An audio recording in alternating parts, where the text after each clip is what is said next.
the first time he said he loved me. I believed it. I was only 21, still wide-eyed, romantic. I didn't recognize manipulation dressed as charm.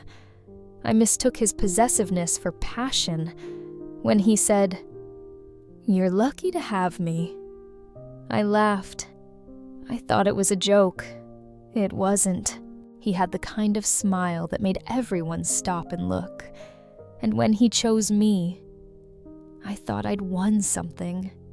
I thought I was special.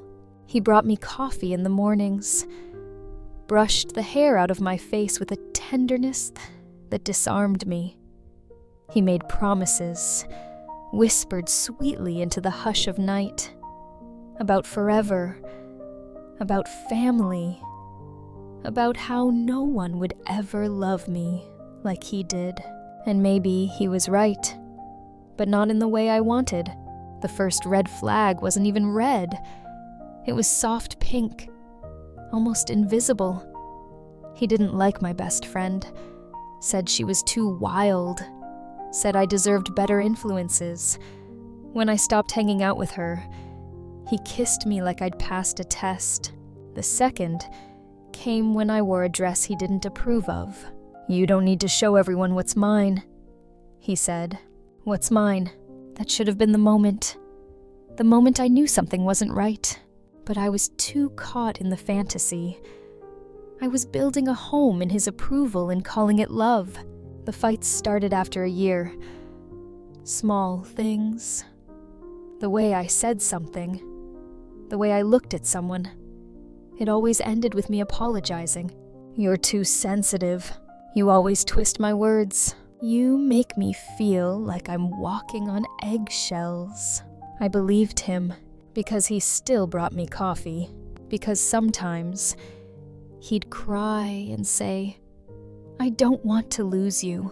Because he'd hold me after yelling and say, "You're the only one who gets me." And so I stayed. Even when he broke my phone. Even when he kicked a hole in the wall. Even when he screamed at me so loudly my ears rang. I stayed.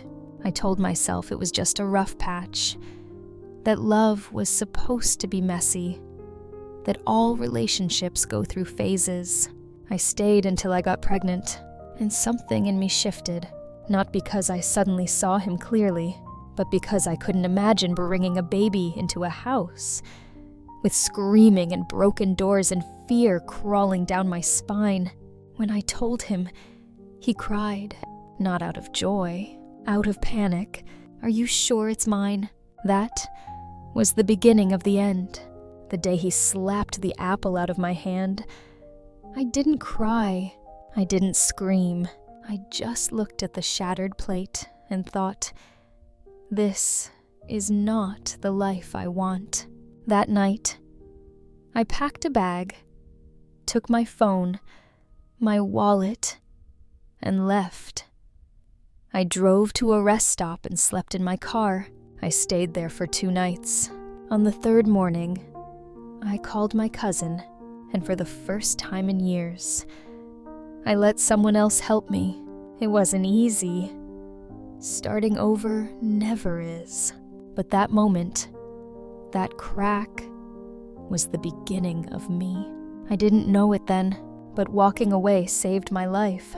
I met him at the coffee shop where I worked mornings to make ends meet. He walked in every Tuesday at exactly 8:43 a.m. Not 8:40, not 8:45, 8:43. Double espresso, splash of oat milk, no sugar. He never looked rushed, always smiled, and always tipped more than he needed to. At first, he was just a regular. Then he became something I looked forward to. I noticed things. He always wore the same watch.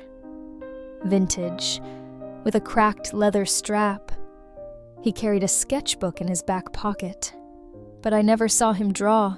One day, when I handed him his drink, our fingers touched for a second longer than usual. "Be careful," he said, smiling.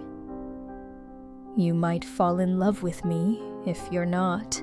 I laughed, rolled my eyes, but something fluttered inside me. The first time we talked outside of coffee orders was a rainy Thursday. He'd forgotten his umbrella. I offered him mine. He refused, but stood under the awning with me, letting the rain soak his shoulders. "I like the rain," he said. "Makes the world feel honest." I didn't know what he meant, but I nodded anyway. That was how it started. Not with fireworks, but with quiet moments that felt like home. He started waiting for me after my shift, just to walk me to the bus stop. He never asked for my number, never pushed. It was weeks before I told him I was a mom. He blinked, and then smiled. "What's his name?" "Noah," I said. "That's a strong name," he said. And that was it. No awkward pause. No judgment. Just acceptance. The first time he met Noah, it was accidental. He came into the shop on a Saturday. I had Noah with me because my sitter canceled last minute. He knelt down, looked Noah in the eyes, and said, "You must be the boss around here." Noah laughed, and so did I. By month 2, we were going on real dates. Ice cream, the park, even a movie once, where I fell asleep on his shoulder halfway through. He didn't kiss me until week 6, didn't sleep with me until month 3. Every step was slow, intentional. "I'm not here to fix you," he said once. "Just want to walk beside you while you heal." Those words, they did something to me, because I wasn't used to being treated like someone who deserved gentleness. He brought me back to life. One slow moment at a time, I started to hope again, and that scared me more than anything. Living with him felt like living in a whisper. He moved through the house gently, as though he respected the air I breathed. He never slammed doors, never raised his voice. If I burned the toast, he laughed. If Noah had a meltdown, he offered to help. He remembered small things. That I liked the red mug in the morning. That I always hummed when folding laundry. That I couldn't sleep with the TV on. He didn't just learn me, he memorized me, and I mistook that for love. Our mornings were soft. He'd make pancakes with Noah while I showered. I'd come down to laughter and syrup on the table. There was music. Always something low and vintage playing from the speaker. Nina Simone, Sam Cooke. Sometimes he'd pull me into a slow dance in the kitchen. "No reason," he'd say. "Just you." And I'd melt into him. At night, he'd read Noah stories while I watched from the hallway. And when Noah finally drifted off, we'd curl on the couch under one blanket. "I've never had this before," he'd whisper. "What?" "This peace." And I'd believe him, because I wanted peace, too. But peace can become a drug. You start fearing anything that disrupts it, even your own voice. The first time I asked him why he hadn't texted all day, he frowned. "I was working. Just wanted to know you were okay. I don't need to check in every hour." It was small, but it chilled me. I brushed it off. The second time, he canceled dinner plans. Said something came up. No details. Just a vague excuse and a distracted kiss. I waited on the couch for 2 hours before texting. "Everything okay?" No response. He came home at 1 a.m. Said he'd fallen asleep at a friend's house. No apology. No explanation. "I told you I don't like being interrogated," he snapped. And just like that, the softness cracked. I said I was sorry, because that's what I knew how to do. He forgave me with a kiss, said he was just tired, but the silence started to stretch between us, longer, heavier. I kept waiting for the dance in the kitchen, the shared laughter, the long talks after Noah fell asleep. But they didn't come back. Instead, I got glances that didn't linger. I got hands that pulled away. I got later when I asked for help. And I'm busy when I tried to connect. Still, he never yelled, never hit, never called me names. So I told myself it was okay, that this was just a phase, that I was being too sensitive. I'd been through worse. I could handle quiet disappointment. I could survive unspoken tension, because at least this didn't leave bruises. At least this wasn't what I had before, right? But deep down, I felt it. The walls were coming back. And this time, I was the one laying the bricks. It started small, a missed call, a text that read, "Sorry, busy," but nothing more. A shift in tone that only I seemed to notice. One night, while folding laundry, I found a receipt in his jacket pocket. 2 dinners, 1 wine, a place we'd never been together. My chest went still, but I didn't ask. I didn't confront. I rationalized. It could have been a work thing. It might have been a friend. But the seed of doubt, it had been planted, and it began to bloom in silence. He smiled less, touched me less. Noah would ask, "Is he coming to the park with us today?" And I'd lie, "Maybe next time." The man who once sang along to Sam Cooke while flipping pancakes now stared at his phone more than my face. I started shrinking myself again, choosing my words with care, walking carefully, emotionally tiptoeing through the days like I used to with my ex. Only this time, the floorboards were silent. No yelling, no broken dishes, just absence. Absence of joy, absence of warmth, absence of the man who once kissed my forehead as if it were sacred. One night, after Noah was asleep, I finally asked, "Are we okay?" He didn't look up from his phone. Why wouldn't we be? "I don't know. You just feel far." He sighed, rolled his eyes. "Not everything is about you. Maybe I'm just tired." That hit like a whispering punch. Not loud, but deep. I nodded, got up, went to bed alone.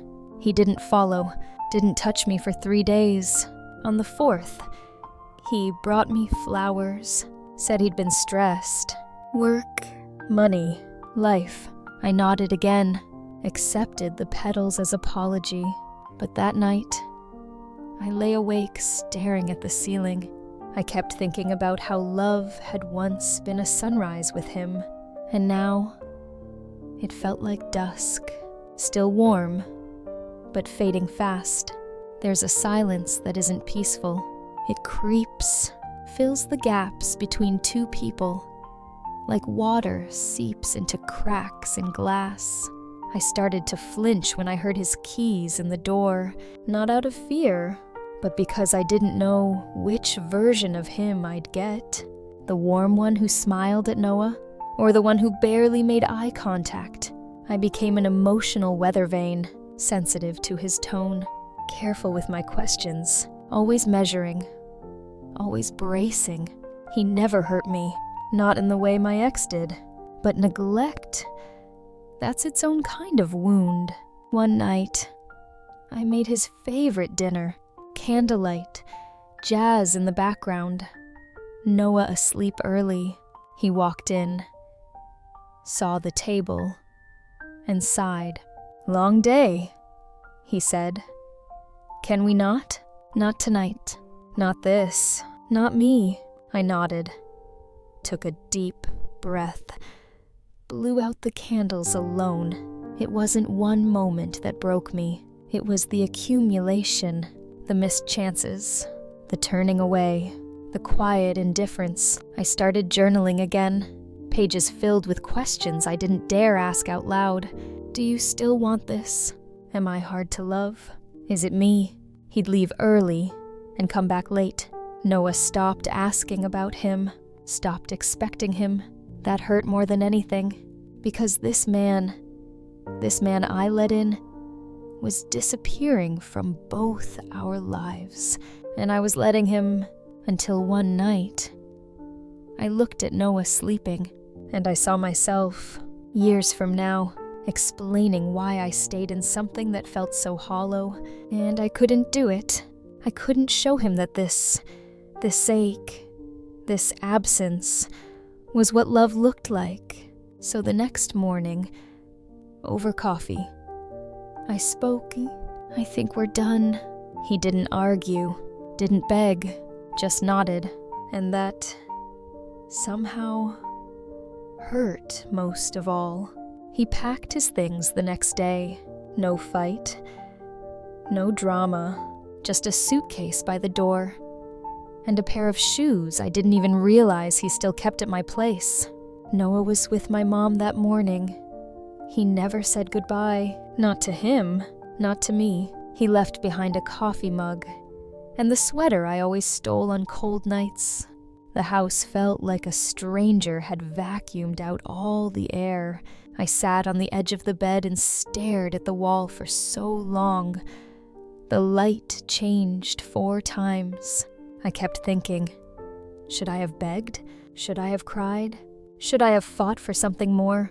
But then I remembered, fighting for something one-sided isn't strength. It's self-abandonment. Still, that didn't stop the ache. I went through the stages quietly. Denial.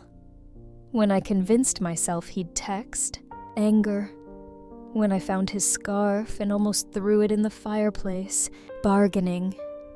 When I whispered, maybe if I'd just said it differently. Depression. When I couldn't get out of bed for 2 days straight. Acceptance came slow. And even when it arrived, it came with questions. Who was I now? Without him, without the idea of him, without the illusion of what I thought we were building.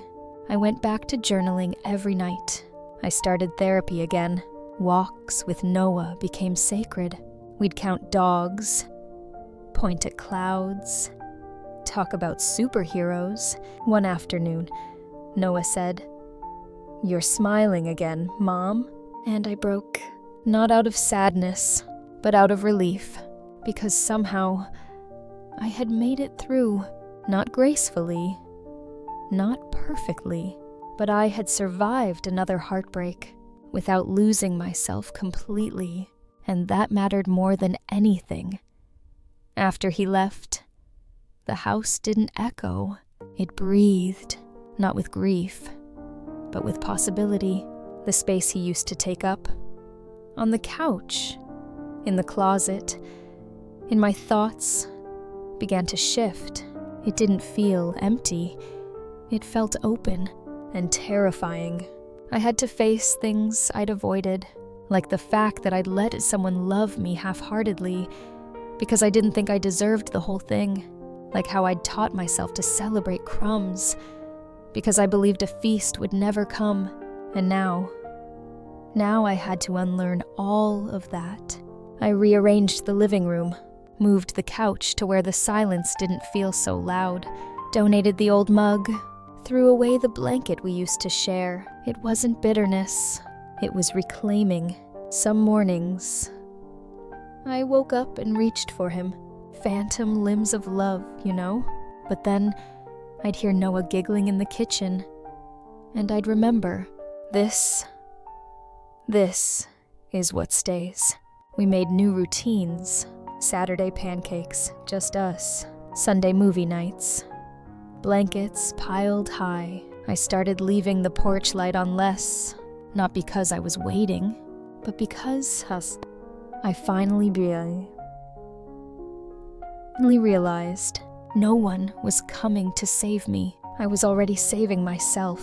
Little by little, I came back to my smile, to my body, to my hope, not for another man, but for a version of me who didn't need one. Some days, I missed him so much it hurt to breathe. Other days, I felt free, like I could finally stretch my arms without hitting a wall of his silence. Healing wasn't a staircase, it was a spiral. I circled back to old pain, touched it again, let it sting, then moved forward. Therapy helped, not because it erased the hurt, but because it gave it a name. I learned to sit with my sadness, to not shame it, to not rush it away. I started writing letters I'd never send. To him, to my ex, to myself, especially to myself. Dear me, I'm sorry for every time I made you prove you were lovable. Dear me, you deserved better. And now, you get to give that to yourself. Noah kept me grounded. He'd bring me flowers, made of weeds, and say, "These are magic ones. They make sad go away." And I'd believe him, because in his eyes, I was still whole. Even when I didn't feel it, I started noticing the world again. Sunsets, music, the smell of rain. It all began to feel like possibility again. There was no grand moment, no explosion of closure, just a quiet realization. I was okay, not perfect, not completely healed, but okay. And that was enough. It's funny how people talk about strength like it's loud, like it's slamming doors or shouting boundaries. But I learned that real strength looks quiet. It's saying no when every part of you still wants to say yes. It's deleting old pictures not in rage, but in relief. It's letting the memory visit without inviting it to stay. There was a moment, maybe 2 months after he left, where I saw him at the grocery store. He didn't see me, or maybe he did, and just chose not to stop. Either way, I didn't approach. My heart raced. My palms sweat. But I kept walking, and when I sat in my car, I didn't cry. I breathed, because I realized I didn't need anything from him anymore. Not closure, not apology, not a redo. That was strength. I started saying no to things that drained me, stopped chasing friendships that always left me feeling less, stopped over-explaining myself, stopped editing my feelings so they'd be easier to receive. And it wasn't easy. Some people pulled away, some didn't understand, but I did. I finally understood myself. And that made all the difference. When you stop looking, you start seeing. I wasn't looking for love. Not in a coffee shop. Not in a bookstore. Not in a pair of warm eyes across a room. I was just living, watering my plants, showing up for work, laughing with Noah on lazy Sunday mornings. And somehow, in that quiet, something new found me. Not a person, but a feeling. Peace, not the kind you fake. The kind that sits beside you in silence and feels like home. I realized I liked my own company. I liked who I was becoming. Stronger, softer, wiser. I stopped romanticizing pain. Stopped believing that love had to be a struggle to be real. I no longer saw myself as broken, waiting to be chosen. I was whole, already enough, already worthy, and that changed everything. Because when you stop searching for love to complete you, you find that the love within you is more than enough. It spills over into your friendships, your art, your joy. It becomes the quiet glow that warms everyone around you. And maybe one day, maybe, someone will see that glow and choose to sit beside it, not to steal it, not to dim it, but to share it.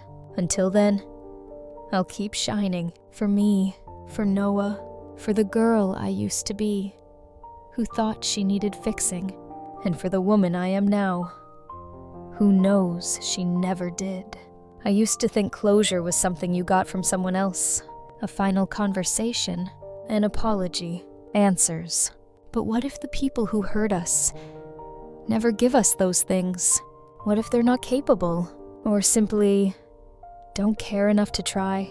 For a long time, I waited for a message, a call, even just a line that said, "Hey, I'm sorry." It never came. And one day, I realized maybe that was the gift. Because if it had come, maybe I would have softened. Maybe I would have second-guessed myself. Maybe I would have let the cycle start all over again. Instead, I found closure in the quiet, in the space between who I was then and who I am now. I don't need to understand why he changed. I don't need to know if he misses me or if he regrets it. I only need to know this. I gave my heart, honestly. I showed up with love. I tried, and that's enough. Closure isn't a door someone else shuts for you. It's a window you open when you're ready to let the light back in. And oh, the light is beautiful here. There's a girl in the mirror I used to ignore, or criticize, or pick apart like she was some unfinished project. But lately, I've been smiling at her. Softer eyes, straighter spine, not because she's perfect, but because she's still here. After everything, I've stopped measuring my worth in someone else's gaze, stopped looking for proof in their hands, their words, their presence. I am the proof. Every time I got back up, every time I chose peace over chaos, every time I held my child and remembered I am someone's safe place, I started dancing again. Not in studios, not for show, just in the kitchen, to the beat of my own joy. I began taking pictures of myself, not to post, but to keep, as if to say, this moment matters. This version of me matters. The one who doesn't need to be rescued. The one who builds her own home inside her heart. There's a power in self-recognition, in whispering, "I see you," to yourself, and meaning it. I'm still healing, still growing, still learning how to love without fear. But for once, I'm not rushing, because this version of me, she's worth staying with, and I'm finally ready to keep her. There's a part of healing no one really talks about, the part where you stop asking the question that haunted you. Why me? Why did he choose me just to hurt me? Why did I let it happen? Why wasn't I enough? But after a while, the why becomes less important, because it doesn't change what happened, and it doesn't change who I am becoming. So instead, I started asking, what now? What do I want from this life? What legacy do I want to leave for my child? What kind of love do I want to model? It shifted everything, from victimhood to authorship. I'm not just reacting to life anymore. I'm writing it, page by page, day by day, even when the ink runs thin and the words don't come easy. I keep writing. I enrolled in a class, started reading poetry again, picked up journaling with more intention, and every night I asked myself, what made me proud today? Sometimes the answer was big, like setting a boundary or having a hard conversation. Sometimes it was small, like brushing my hair or drinking enough water, but all of it mattered because it meant I was living with intention. I stopped letting old pain write new chapters and started letting hope hold the pen, because this is my story and it's just getting good. There was a time when the thought of him made my stomach twist. A name on my phone, a familiar song. even a passing scent. They all used to ruin me, but now they don't. Not because I've forgotten, but because I've forgiven not him, necessarily, but myself, for staying too long, for hoping too hard, for loving too deeply. Forgiveness doesn't mean pretending it didn't hurt. It means I no longer carry that hurt like a badge. I no longer need to justify it, explain it, or wrap it in shame. It just is a chapter, a storm I walked through and survived. People often mistake calm for weakness, but it's the opposite. Calm means I've done the work, faced the mirror, sat with the pain, screamed into pillows, written pages I'll never show, and now I don't need the world to know I'm okay, because I know it. I walk taller, speak clearer, trust slower, but love better. I'm not bitter. I'm braver. I've built something within me that no man can take away, and that is everything. People expect every story to circle back, to tie neatly, to end with either reunion or revenge. But real healing isn't cinematic like that. It's quiet. It's subtle. It doesn't end with a dramatic speech at someone's door. It ends when you realize you're not thinking about him anymore. Not when the sun hits your face through the kitchen window. Not when you laugh so hard you snort. Not when you hold your child and feel whole. He becomes background, a faded character in a story that no longer defines you. And the ending? It's not about him walking back in. It's about you walking forward, into friendships that feel safe, into work that feels purposeful, into days that feel light. You stop looking back, not because you've erased the past, but because you've honored it, learned from it, and released it. The ending of my story isn't about who hurt me. It's about who I've become, not in spite of it, but because I chose not to stay there, because I chose to write new chapters, because I kept turning the page. And if you're listening to this, maybe you're ready too, to turn your page, to begin again, to write an ending that's not about them, but about you. You, brave one, are the author now, and your story is still unfolding. Let it be beautiful.